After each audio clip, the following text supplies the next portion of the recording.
da prática, né? Um olhar diferente do que a gente costuma ver por aí afora, e esse olhar eu trago pelo que eu aprendi na medicina integrativa. Eu gosto sempre de começar a aula falando um pouco da história, porque muita gente acha que medicina integrativa é alguma coisa super moderna, né? Um olhar novo para os pacientes, para nosso dia a dia, mas não é.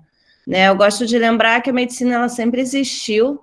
Quando a gente encontra, né, o primeiro fóssil humano foi o Otzi, e ele já mostrava sinais de acupuntura, tinha tatuagem no corpo em áreas que parecia relacionadas à artrose, à dor que ele tinha. Ele carregava ervas consigo, provavelmente para melhorar alguns sintomas. Então, lá atrás, a gente já via sinais da medicina e da busca do homem pelo seu tratamento, seu bem-estar. Se a gente pensa em como é a prática da medicina, a gente vive muito em busca dos estudos, dos trabalhos científicos, eu acho muito justo isso, mas lembrar que várias medicinas ao redor do mundo, elas não foram sempre baseadas em evidência, porque nem sempre tudo foi escrito, né? Então, a gente tem aí a medicina egípcia, a chinesa, a hipocrática, a ayurveda e mesopotâmico, todas essas medicinas, elas foram passadas ao longo da história sem necessariamente ter ciência, sem necessariamente ter documentos, trials, estudos que comparam caso-controle, mas a gente sabe que na prática são medicinas que ajudam muito e fazem a diferença no nosso dia a dia. Mas quando a gente chegou lá no século XVII, a gente viveu com Descartes um olhar diferente nessa medicina que a gente já vivia, né?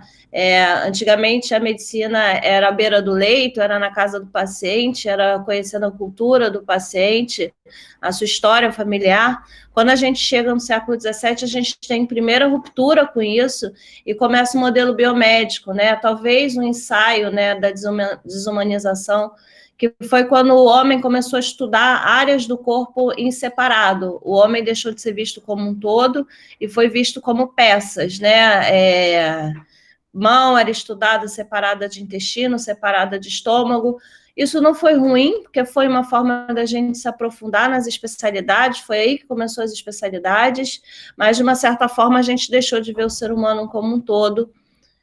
Quando a gente chega no século XVIII, já no começo do século XIX, a gente tem o Foucault, que trouxe o nascimento da clínica médica. E aí a gente vê nesse quadro que começa aquele ensaio do que a gente vê hoje no dia a dia na medicina, que é o paciente sendo visto por várias pessoas, pelos alunos, como se fosse um objeto, sendo estudado, muitas vezes sendo referido como número, né, como paciente do leito tal e não como uma pessoa.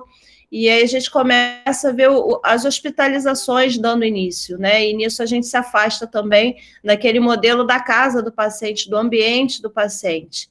Quando a gente chega no século XIX, então a gente tem um rompante de vez. A gente vê a descoberta principalmente por conta das guerras e das infecções que os soldados tinham nas guerras, a descoberta dos antibióticos e de alguns remédios que curavam a doença. Então, ficou assim, agora a gente tem a cura para a doença, não necessariamente a gente vendo o paciente, né? A gente deixou de ver o paciente mais uma vez nesse ponto.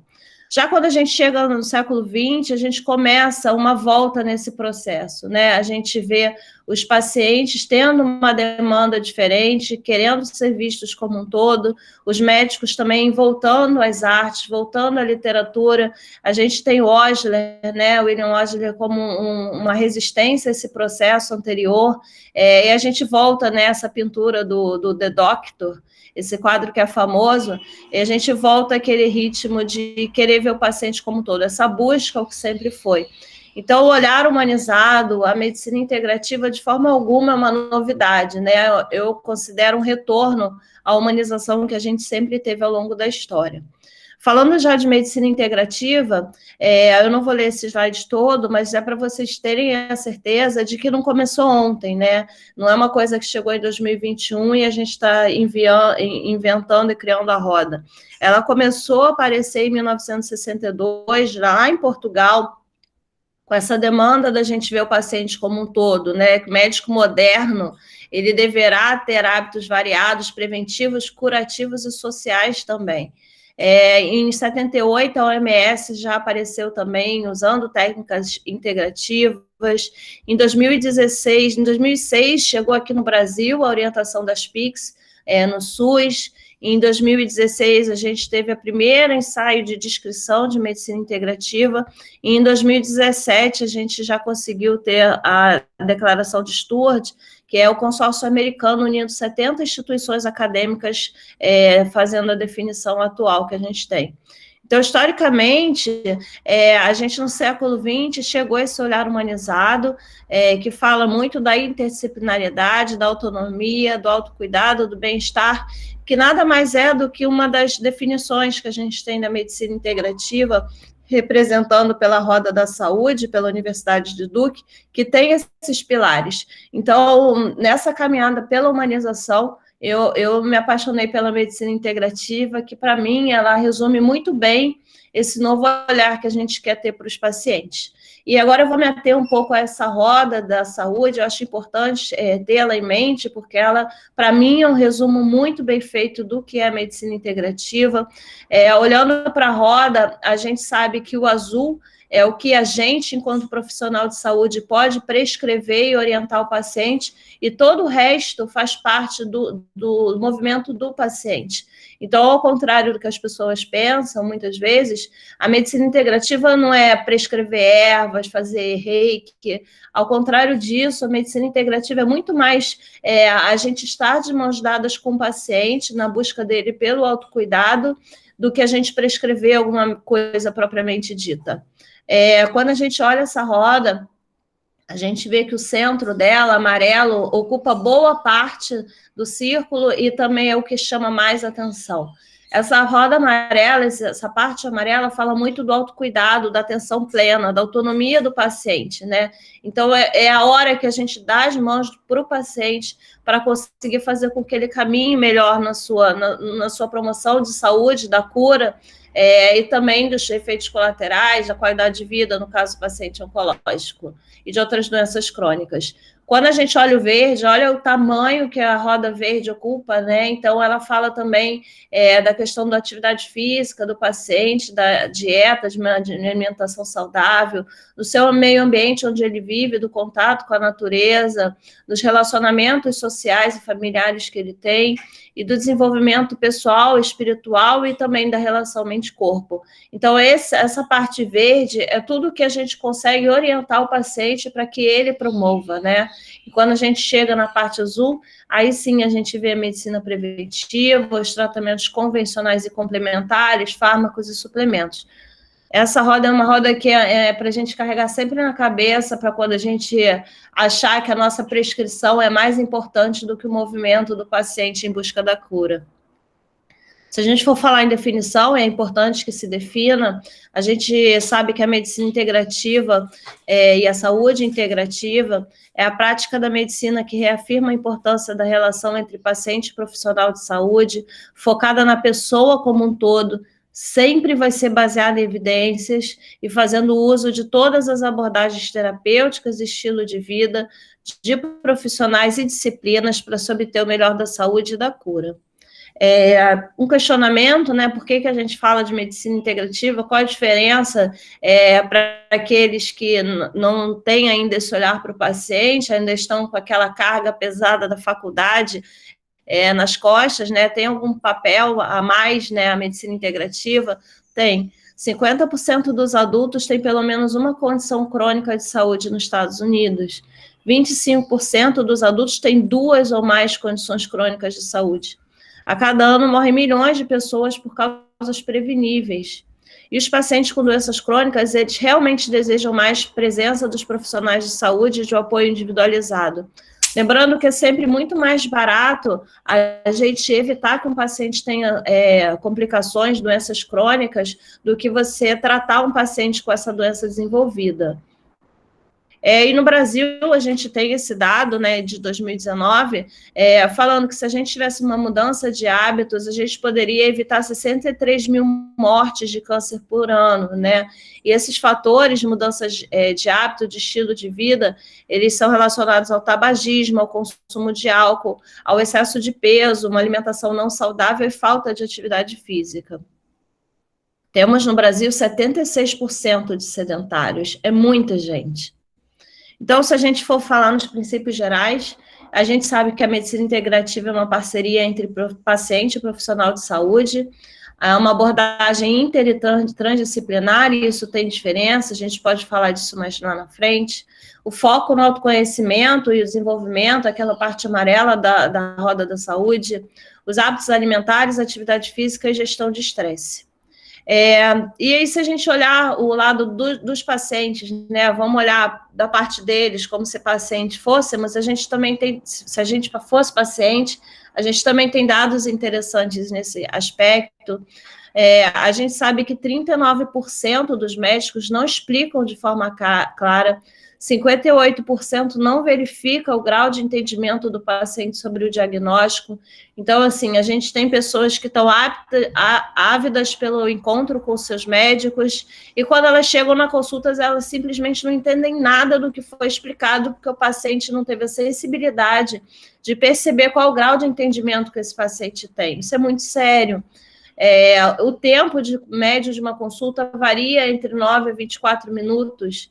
91% dos médicos e dos profissionais de saúde não exploram os aspectos psicossociais do paciente.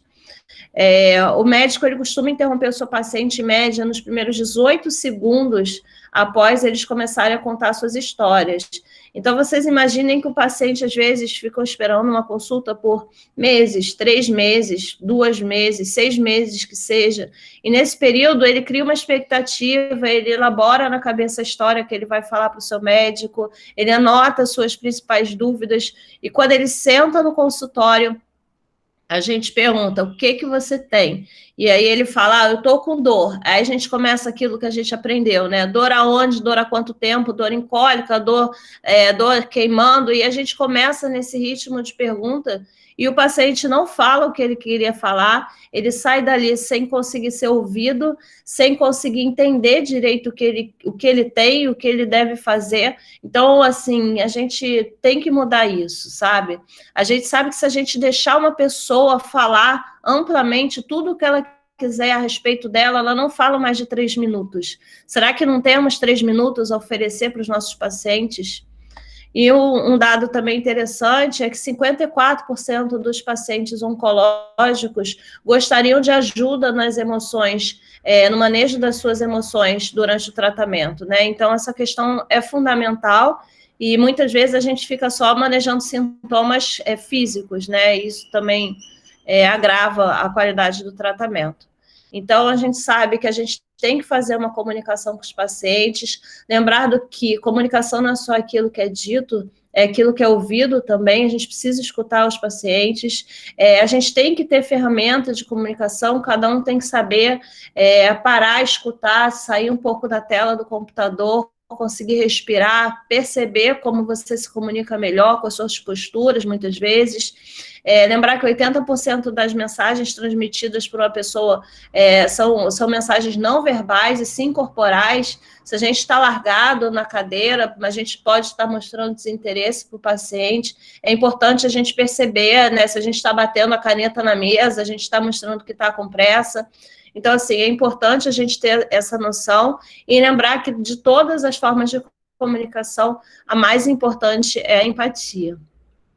Ainda no olhar do familiar, a gente tem uma pesquisa interessante feita na paciente com câncer de mama metastático. 74% das pacientes acham importante melhorar a relação médico-paciente. Isso é muito importante.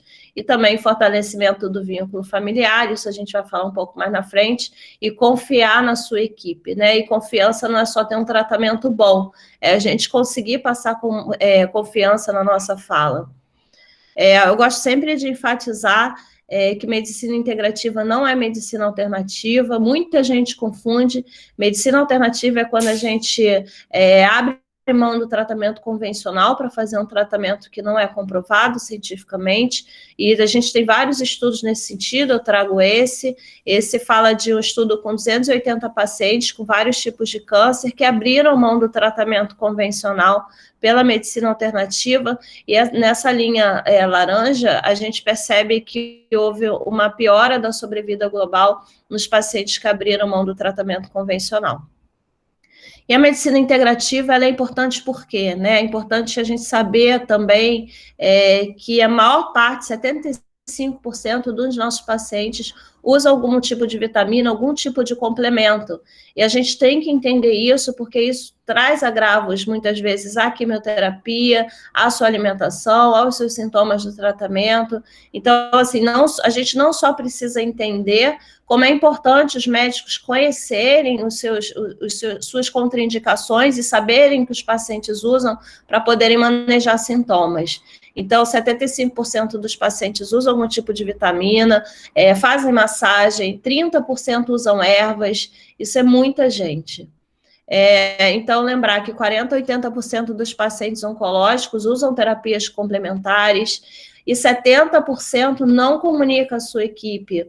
E isso porque ninguém pergunta. E a paciente, muitas vezes, se não tem uma relação médico-paciente bem estabelecida, ela não vai, muitas vezes, contar, porque ela até tem medo de crítica, ela acha que aquilo que ela toma, que acha que faz bem, vai ser contraindicado e ela não quer parar de usar. Então, a gente tem que ficar atento a isso. Lembrar, a medicina integrativa também não brotou ontem, como eu gosto sempre de repetir, a gente se jogar no PubMed, essa busca que eu fiz por medicina integrativa no título de trabalhos foi do ano passado, e a gente já tinha mais de 9.000 resultados no PubMed. Se a gente joga também no Medline, que é uma base de dados brasileira, a gente tem mais de 16.000 trabalhos também encontrados. Falando da ASCO é o maior congresso oncológico que a gente tem no mundo, ele acontece anualmente em maio, e eu lembro que quando eu comecei na ASCO, isso tem mais de 10 anos, os assuntos relacionados à medicina integrativa ficavam lá longe, lá do outro lado, no terceiro andar, no final do corredor, e assim, gente, lá é imenso, só acontece em Chicago, porque é o único lugar que comporta tanta gente. Então, assim, a medicina integrativa ficava longe, sabe? E no último ano que eu fui, foi 2019, a medicina integrativa já estava no primeiro andar, lá na frente, numa sala lotada, repleta de gente em pé no final da sala. Então, a gente está ganhando espaço e os principais congressos, eles já estão abordando muito o assunto. E aí, falando de paciente oncológico mais profundamente, a gente sabe que o principal sintoma que o paciente tem, a principal queixa, o principal sentimento que permeia a vida do paciente oncológico é o medo. Então, assim, o tratamento oncológico não é só sobreviver mais, não adianta eu fazer com que o paciente viva 2, 6, 5 meses, anos a mais, se ele não vive bem, se ele vive com uma qualidade de vida ruim.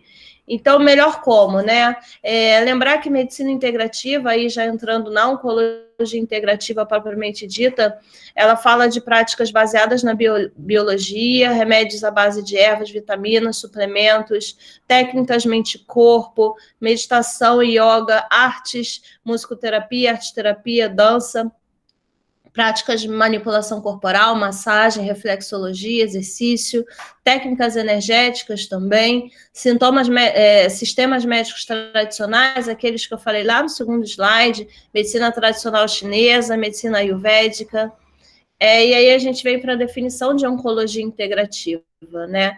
Ela é um campo do tratamento do câncer centrado no paciente, novamente enfatizando, baseado em evidências, que utiliza práticas corporais, mentais, produtos naturais e modificações de estilo de vida, de diferentes tradições, junto com o tratamento convencional do câncer.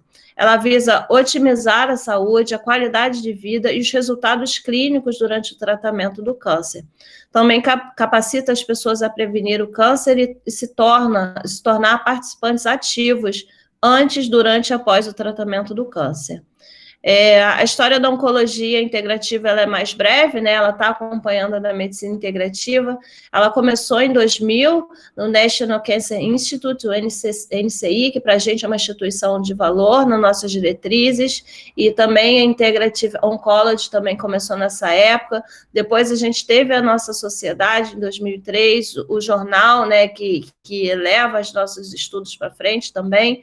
Em 2009 a gente já vê diversas instituições americanas de peso tendo uma área de medicina integrativa, o MD Anderson, Dana-Farber Memorial, a Universidade de São Francisco, de Los Angeles, Mayo Clinics, todos eles, se vocês entrarem no site, tem uma área só de medicina integrativa dentro da oncologia.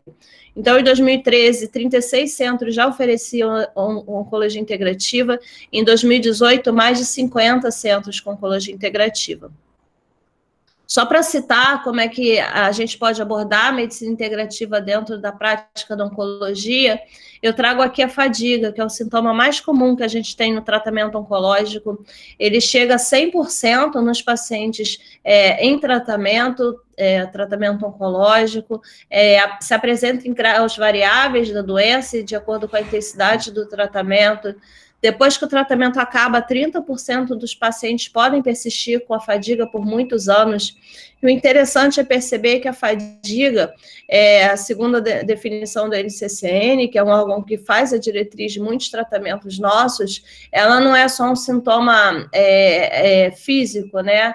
Ela é um sintoma, um sentimento subjetivo, persistente, angustiante, um cansaço que pode ser físico, emocional, cognitivo, exaustivo, né? Então, às vezes, o paciente relata a fadiga como uma dor no peito, um peso no peito, um cansaço nas pernas, uma falta de ar quando caminha.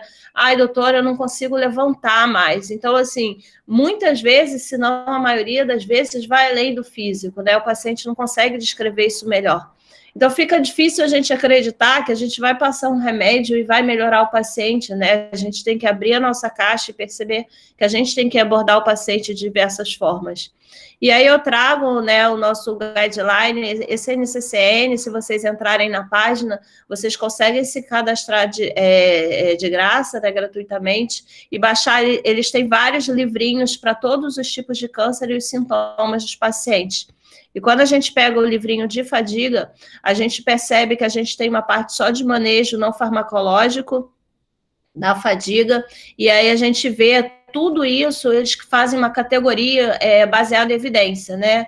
Então, a gente sabe, por exemplo, que prática de atividade física tem uma categoria 1, melhorar a alimentação, categoria 1, fazer terapia cognitiva de comportamento em grupo, categoria 1, massagem, né? Terapias com massagens tem categoria 1. Então, todas essas questões, a gente tem uma evidência alta para melhorar a qualidade de vida e diminuir o cansaço. Falando ainda de fadiga, a gente sabe que a atividade física é fundamental. É muito comum um paciente que começa a quimioterapia, ele fala, eu não consigo fazer nada, não vou fazer nada, quando eu acabar a quimio eu volto a me exercitar. Isso está errado, a gente tem essa roda aí que mostra que a gente entra num ciclo vicioso, quanto menos exercício a gente faz, mais massa magra a gente perde, mais cansaço a gente fica, menos exercício a gente faz. Então, é importante falar com os pacientes, enfatizar a importância dos exercícios, lembrar que a gente está falando de 150 minutos por semana de atividade física moderada, e isso vai aumentar a capacidade funcional do paciente, a prevenção do edema, principalmente o linfedema, que pode acontecer nos braços dos pacientes com câncer de mama operado, e isso leva a uma melhor resposta ao tratamento e menor risco de óbito pelo câncer. A dieta também tem um papel fundamental. Uma dieta equilibrada diminui a fadiga, diminui os sintomas recorrentes da quimioterapia, junto com os exercícios pode diminuir o risco da recidiva do câncer em até 30% a 40%, além de prevenir também o câncer em até 30% a 40% dos casos.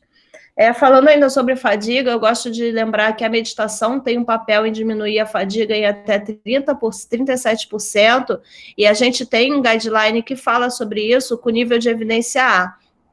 ela também diminui a dor, também diminui a dificuldade de dormir, a insônia. Lembrando que musicoterapia também tem um nível de evidência alto para melhorar, por exemplo, a ansiedade, assim como depressão. A gente tem a meditação e técnicas de relaxamento com nível de evidência muito altos. Se eu puder falar de outro sintoma, eu citaria a dor, né, como um sintoma muito frequente. 35% dos pacientes sobreviventes de câncer têm dor crônica, e isso pode ser sequela da radioterapia, da quimioterapia, da hormonioterapia. E lembrar que a dor também é um sintoma, às vezes, mal definido, né? Ela pode ser um sofrimento físico, emocional, nunca é só um dos dois, e a gente tem mais réguas que dão nota, né, para a dor, a intensidade da dor do paciente, e às vezes se confundem, né? Às vezes a dor física pode ser maior do que o emocional e vice-versa, e o paciente dizer que tem a mesma dor, graduar a sua dor do mesmo jeito, né? Muitas vezes eu já vivi essa situação do que a gente chama da dor total, né? Uma dor que vai muito além da física e o paciente às vezes não sabe definir, e a gente já está cheio de morfina, já está cheio de analgésico e o paciente não melhora. E a gente fica do lado dele, a gente faz o toque terapêutico, a gente fica presente, né? A gente fica presente na sua vida, com a escuta ativa, acolhendo, e ele consegue melhorar um pouco dos seus sintomas por alguns minutos, né? Então, longe da gente achar que a gente vai curar paciente, curar sintomas de tratamento do paciente só com remédio. E aí a gente traz também, de novo, a diretriz do NCCN no que se refere à dor, e a gente vê as práticas de mindfulness, práticas de relaxamento, massagem, exercícios, acupuntura, entre outros, para melhorar essa questão da dor do paciente. Lembrar que a acupuntura tem um papel muito importante no controle da dor, e a gente tem um remédio que a gente usa muito no câncer de mama, na hormonioterapia, que se chama, são inibidores da aromatase, eles trazem muita dor para o paciente com dor articular, em pequenas articulações, e a acupuntura é o que mais atua nessas dores, né? Mais do que muitas vezes remédio. Se eu puder falar também de outro sintoma que é muito comum, eu falo de estresse, de sofrimento, né? E eu trago de novo a NCCN, e a gente vê aí que ele fala até de uso de ansiolítico, hipnóticos, antidepressivos, mas ele fala também de mindfulness, meditação, técnicas de relaxamento, suporte espiritual, isso é muito importante, exercício, o papel do suporte familiar, também está como orientações para esses sintomas. A gente tem muito fogacho em pacientes, principalmente pacientes com câncer de mama e pacientes com câncer de próstata, porque a gente faz manipulação hormonal, e para o controle desses sintomas a gente também vê a perda do peso, acupuntura, exercício, modificações de estilo de vida, e aí ele fala, né, de terapias integrativas, como yoga, hipnose. Lembrar que 65% das mulheres em tratamento de câncer pode ter fogacho, câncer de mama.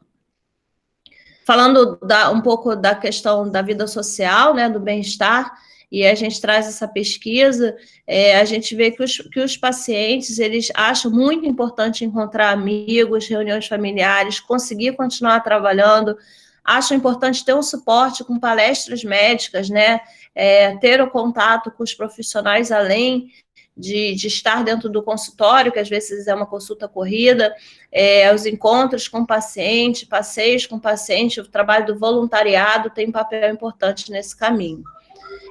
A gente sabe que o paciente também tem uma questão espiritual importante, além daquela comunicação que eu falei, nos principais congressos, a gente sabe que a espiritualidade ela vai ocupando um papel importante no tratamento.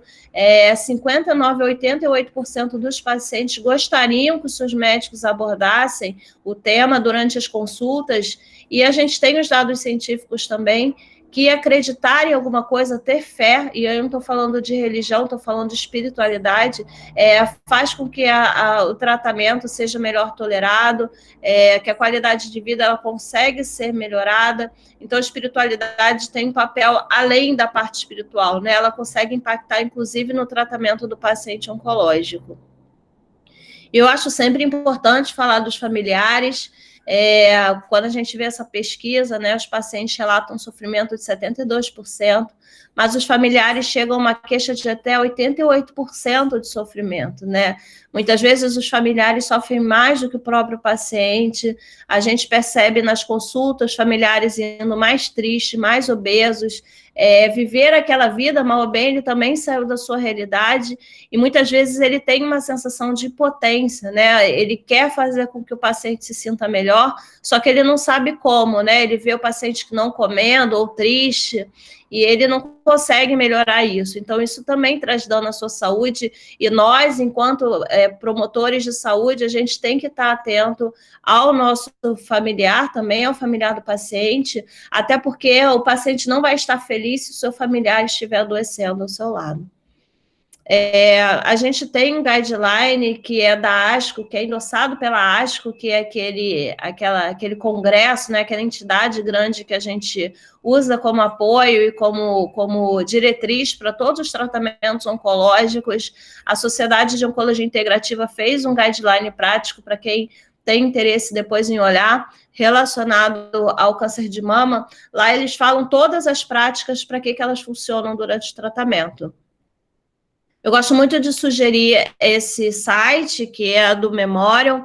É um site que tem uma parte do site que fala só sobre ervas e produtos naturais. E essa questão é muito importante porque tem um índice alfabético que a gente pode clicar o nome de qualquer erva e lá a gente vê se ela pode ser usada, com quais drogas oncológicas interferem e quais sintomas podem melhorar ou pode piorar também, né? Algumas ervas têm metabolização hepática, assim como alguns quimioterápicos, então a gente tem que estar atento e é bom ter essa referência no bolso.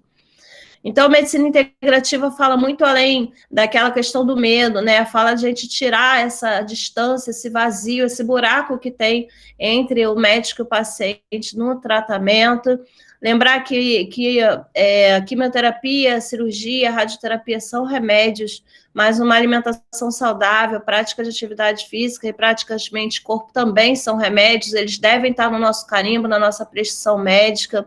Se eu puder sugerir algum modelo, né, para alguém, de como resumir isso tudo que eu falei, a gente sabe que a gente tem nas práticas mente-corpo o papel da psicologia, ela é muito importante, a meditação, musicoterapia, tai chi, qigong, yoga, coach. Lembrar que a psiquiatria ela tem um papel muito importante, a gente sabe que o paciente muitas vezes precisa de remédio realmente, tem alterações metabólicas que o tratamento pode trazer, então lembrar disso, lembrar também da espiritualidade. Na parte de física, né, lembrar do exercício, da dieta, acupuntura, massagem, lembrar da equipe de atendimento primário, da reabilitação do paciente depois que o tratamento é findado, dos cuidados paliativos e da clínica da dor. Reconhecer que às vezes a gente não consegue controlar a dor do paciente e aí a gente vai precisar ir para o profissional da clínica da dor para ter esse manejo melhorado. Lembrar dos programas em grupos, dos grupos de suporte social e dos trabalhos em grupo. Se eu puder sugerir, né, se eu pudesse sugerir uma receita médica para todos, né, que todos nós pudéssemos colocar em prática, eu ia sugerir essa, né, uma alimentação saudável, atividade física, contemplação da natureza, e aí às vezes o paciente fala, eu estou na pandemia, eu não tenho como ir ver o mar, eu não tenho como ir numa floresta. A gente tem dados de que até visualização, e a gente pode jogar no YouTube várias cenas da natureza, cachoeira, caminhada, a gente ficar imerso um pouco nesse ambiente já faz a gente respirar com mais calma, já nos aproxima um pouco da natureza. Então, mecanismos dessa busca não faltam. Meditação, lembrar que a gente às vezes quer meditar hoje eu vou meditar meia hora e mês que vem eu medito meia hora. A meditação é muito mais a frequência do que o tempo, então 5 minutos por todo dia já ajuda a gente a ter um relaxamento, a respirar profundamente, e é o próximo tópico, a gente não respira profundamente no nosso dia a dia, a gente age a toque de caixa, e respirar diminui a nossa frequência cardíaca, ajuda a gente a organizar nossos pensamentos. Psicoterapia, por mim, todo mundo teria um psicólogo, é importante. Exames de diagnóstico precoce, animais de estimação para trazer um pouco dos nossos sentimentos à tona, né? O nosso carinho, nossa compaixão. Uso de suplementos interrogados, porque são sempre vistos caso a caso, e férias 2 vezes ao ano. Então, por onde que a gente começa, né? Na nossa consulta, né? Eu falo dos 7 magníficos, reservar o momento, né? Ficar um pouquinho quieto, esperar o paciente falar, esperar o paciente chegar, né? Que ele senta, ele começa a falar, às vezes nem ouve o que você está falando, então deixar ele chegar, estabelecer uma comunicação, entender a resposta que o paciente está tendo ao próprio sofrimento e à sua doença, né? Tem pacientes que agem com muito medo, não quer saber o que está acontecendo, tem paciente que reage com muita raiva e entender que isso faz parte do processo dele, não reagir à raiva dele com a raiva sua, senão vira um embate, se comunicar de forma adequada, usar o poder do toque, né? A gente encostar no paciente, a gente tem a pele aí com nossos sensores todos dérmicos que trazem o acalento ao paciente, uma sensação de acolhimento. Rir é importante. Os pacientes, apesar de suas dores, ele conseguir rir um pouco na consulta, ele se sai mais leve, ele tem um momento no dia ali que ele desconecta um pouco do seu sofrimento e sempre demonstrar empatia. Lembrar que a oncologia e a medicina é muito mais que o medo, né? É o nosso amor que a gente tem ao paciente, é o amor que o paciente tem à sua vida, aos seus amigos, à sua família, seguir em frente, acreditar. E essa aula, no final das contas, é mais uma reflexão mesmo, né? Eu acho que trazer, abrir a caixa, né, dos moldes que a gente tem muito quadrados do dia a dia, lembrar que o ignorante afirma, o sábio duvida e o sensato reflete. Agradecer a todos. Essas são minhas mídias sociais, eu sou muito atuante no Instagram, então sempre que vocês quiserem tirar alguma dúvida, lá nos destaques tem uma caixinha para cada tópico, com estudo, com sugestão de livro, com vídeo, com live, podcast, tem tudo. Então, se vocês quiserem tirar alguma dúvida posterior, podem me acionar lá que eu sempre estarei, tá? Obrigada a todos, estou à disposição para dúvidas.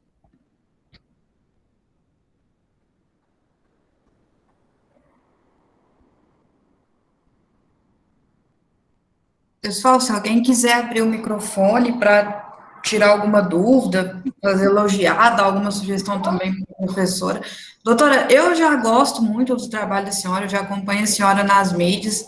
Eu confesso que eu nunca tinha assistido uma aula da senhora, só pelas mídias sociais mesmo, mas eu gostei muito, eu fiquei aqui vidrada, foi a aula que eu mais prestei atenção da Liga até hoje.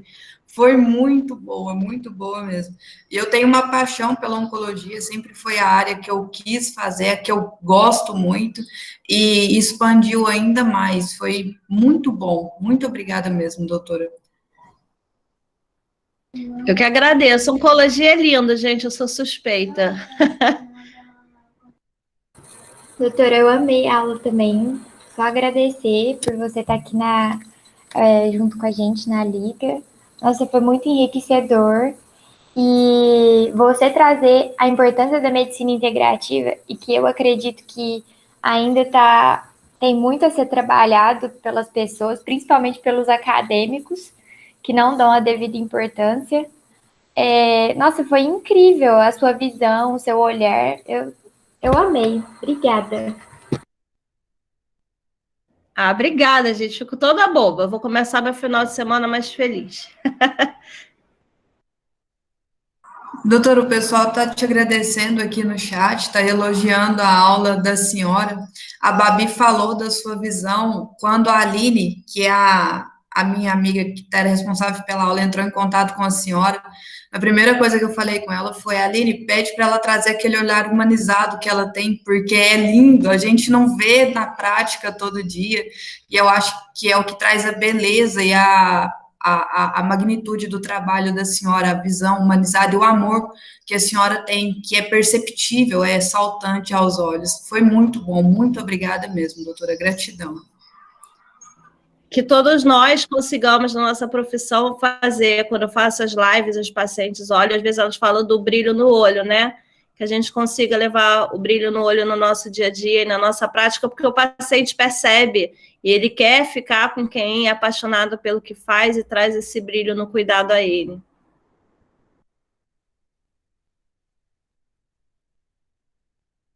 Bom, doutor, é isso. O pessoal está só te elogiando e agradecendo. Também queria agradecer a todo mundo que esteve na aula hoje.